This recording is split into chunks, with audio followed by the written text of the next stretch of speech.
सतगुरुदेव की जय हो। परमात्मा के पुण्य आत्माओं को मुझ शशि भूषण का सत साहेब एवं जगत समाज को राम राम, जय श्री कृष्ण एवं राधे राधे। आज आप सभी पुण्य आत्माओं के समक्ष दो मैटर जो काफ़ी महत्वपूर्ण है तथा सुखदायक है को लेकर प्रस्तुत हुआ हूँ। पहला महत्वपूर्ण मामला है कि देशद्रोह वाले केस में संत रामपाल जी महाराज का नियमित जमानत हेतु चंडीगढ़ हाई कोर्ट में जमानत आवेदन दायर की जा चुकी है। दूसरा मामला है कि देशद्रोह वाले केस में निर्धारित तिथि 1/11/2025 को हिसार न्यायालय में क्या क्या न्यायिक प्रक्रियाएं हुई।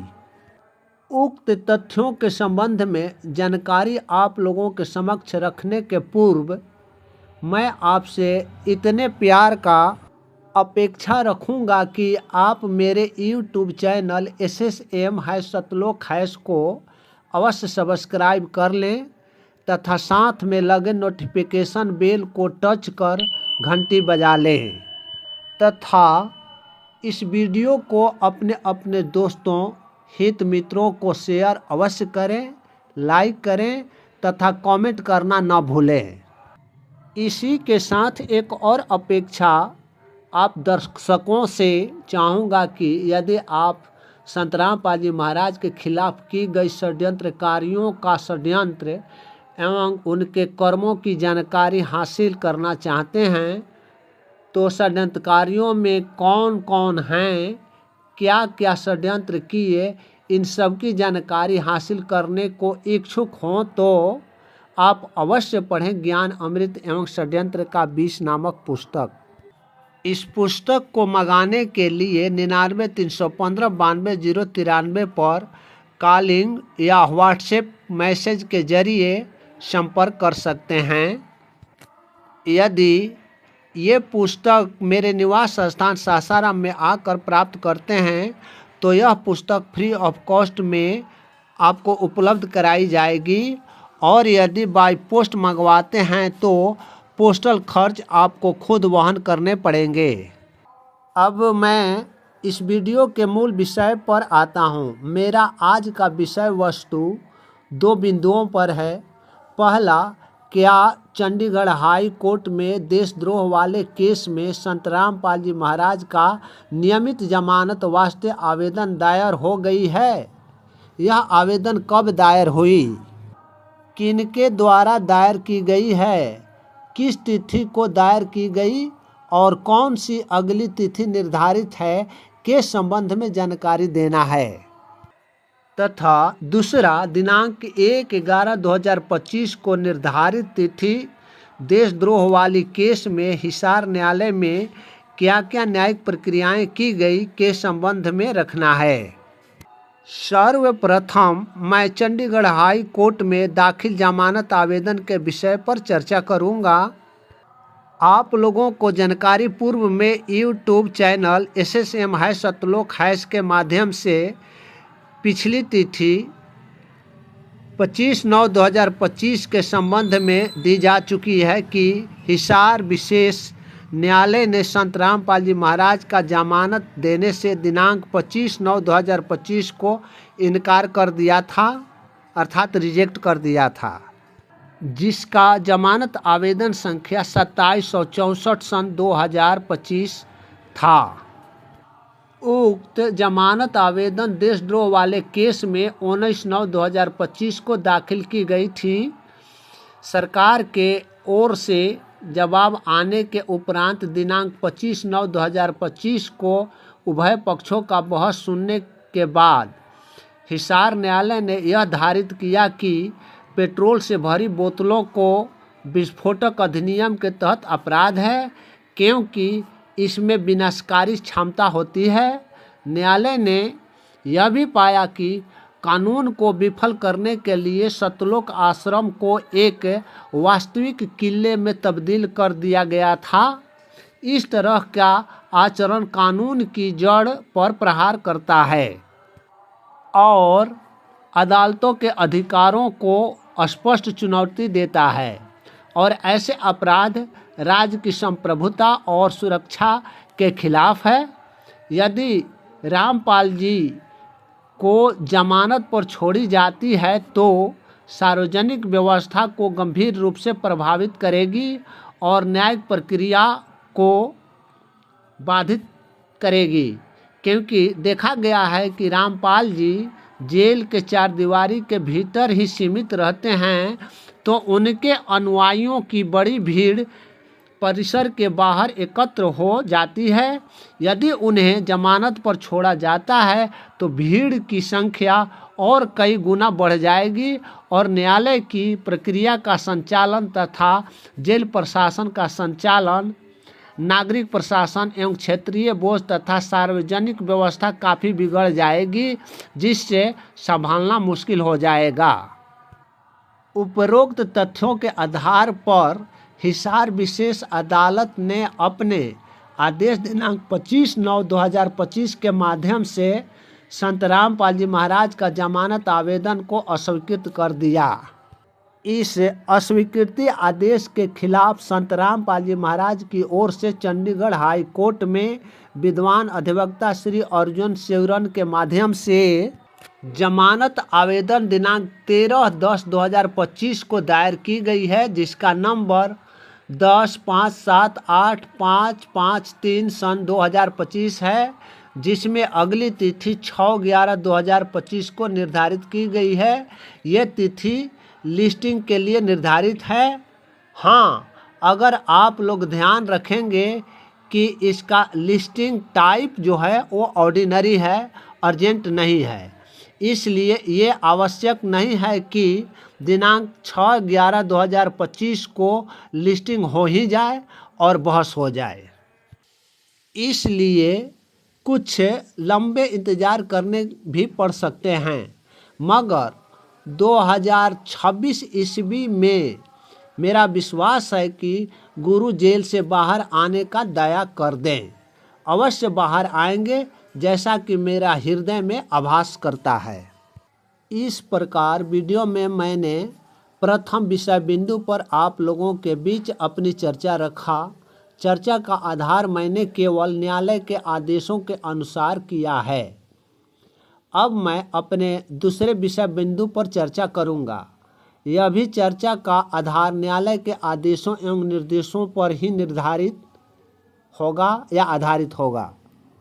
दूसरा विषय बिंदु देशद्रोह वाले मुकदमा में दिनांक 1/11/2025 को क्या क्या न्यायिक प्रक्रियाएं हुई पर चर्चा करना है। इस संबंध में चर्चा करने के पूर्व कुछ पीछे की तथ्यों को रखना चाहूँगा। आपको पूर्ण जानकारी में होगा कि दिनांक 18/11/2014 को बरवाला कांड का जन्म हुआ था। इसका जनक राष्ट्रीय समाज सेवा समिति थी, जो अब राष्ट्रीय समाज सेवा समिति सुषुप्ता अवस्था में ही नहीं चली गई है, बल्कि इसका पूरा विनाश हो चुका है। जो पटरी पर खड़े होकर अंधा गधा की तरह कुकृत कर रहे थे, इनके कुकृत्यों का विनाश गुरुदेव जी ने दिनांक 8/10/2025 को अपने सिर लेकर संदेश दिया कि वास्तव में संत का संततई क्या होता है। धन्य हैं हमारे सतगुरुदेव जो किसी का बुरा नहीं चाहते, भला इसके लिए भले ही उन्हें बिच्छू का बार बार डंक सहन करना पड़े, और सहन करते जाते भी हैं। मगर हम सभी तुच्छ बुद्धिहीन मानव शरीरधारी प्राणी हैं कि अपने गुरु जी को डंक मारने से थकते नहीं। आप सभी देखे सुने होंगे कि चंद सिरफिरे अपने स्वार्थवश संत के दुश्मनों का साथ देकर डंक मारने मरवाने का ताना बाना बुन रहे हैं, कुछ हद तक बुन भी दिए हैं।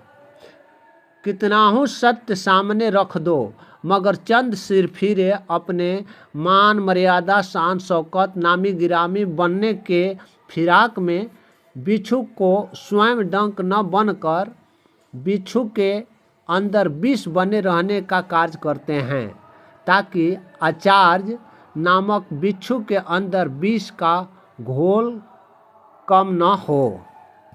खैर, अंधे गधे की तरह रेल की पटरी पर खड़ा होकर बढ़ रही ट्रेन की धक्के नहीं खाने हैं, बल्कि पटरी से अलग हटकर अपने मानव जीवन को सफल बनाने हेतु ट्रेन की सवारी के लिए उचित प्लेटफार्म पर ट्रेन आने की प्रतीक्षा करने हैं। दयालु एक न एक दिन हम तुच्छ जीवों पर दया करेगा ही करेगा, ऐसा मुझे पूर्ण विश्वास है। देशद्रोह वाले केस में कुल 463 गवाह हैं, मगर आज की तिथि तक मात्र 126 गवाहों की गवाही इस केस में अभिलिखित किया जा चुका है। शेष गवाहों में से कुछ एक की मृत्यु हो गई है, तो कुछ एक को अनावश्यक गवाह होने अर्थात मटेरियल गवाह नहीं होने के वजह से उन्हें गिव अप कर दिया गया है। यदि हम शेष गवाहों में से मृत एवं अनावश्यक गवाहों को गिव अप कर दी गई है, उनकी संख्या लगभग 50 को छोड़ भी दी जाए तो अभिशेष 280 से 85 गवाहों की गवाही होना बाकी है। दिनांक 1/11/2025 को निर्धारित तिथि पर किसी गवाहों का गवाही अभिलिखित नहीं हुई है। जो भी न्यायालय में गवाह उपस्थित नहीं थे, उन्हें न्यायालय ने गवाही हेतु अवश्य उपस्थित रहने के लिए निर्देश दी गई तथा available warrant of arrest for evidence against witnesses जारी की गई। न्यायालय ने इस मामले में अर्थात देशद्रोह एवं असंवैधानिक गतिविधि में संलिप्तता तथा सार्वजनिक संपत्ति क्षति निवारण अधिनियम के अंतर्गत हिसार विशेष अदालत में चल रहे विचारण में अगली तिथि दिनांक 29/11/2025 को वास्ते अभियोजन पक्ष की गवाही हेतु निर्धारित कर दी गई है। निर्धारित तिथि तक हमें इंतजार करने पड़ेंगे। हम अपना विदा आप दर्शकों से मांगने के पूर्व आप सभी को एक महत्वपूर्ण मगर संक्षेप में सूचना दूंगा कि बिहार में कुछ चंद भगत गण ऐसे हैं जो पीठ पीछे कुछ और करते हैं और सामने आने पर उनकी घिघियाँ बंद होने लगती है। एक भगत हरेंद्र भगत जी हैं, जो अपने को बहुत पुराना भगत कहते हैं, किंतु इनका कर्म है कि वे पुण्य आत्माओं को नाम दीक्षा सरारी मठ में शुद्ध करवाते एवं दीक्षा दिलवाते चले आ रहे हैं और नादान एवं मूर्ख भगत बहकावे में या अपने स्वार्थवश अनाधिकारी से नाम दीक्षा लेकर या शुद्ध करवाकर उतान चलते फिर रहे हैं। अरे मूर्खों, अनाधिकारी से नाम दीक्षा लेकर या शुद्ध करवाकर अपना कर्म को फोड़वाने का क्यों काम कर रहे हो? वह अधिकारी अतिशीघ्र अज्ञातवास से यानी जेल से बाहर आने वाला है, अर्थात जेल से बाहर जो भी आएगा तो सारी जानकारी आपके समक्ष प्रस्तुत रहेगी। बुद्धिहीन समाज युगों युगों से रुके चले आ रहे हो तो अब बस 4-6 माह रुकने में तुम्हारा क्या बिगड़ जाएगा? तुम्हें अपने आप में दृढ़ विश्वास क्यों नहीं होता कि वह अधिकारी आप अतिशीघ्र अपने शरण में लेने वाला है? जब दूसरे का शरण ग्रहण कर लिया तो फिर खसम यानी परमात्मा क्यों खुशी होवे?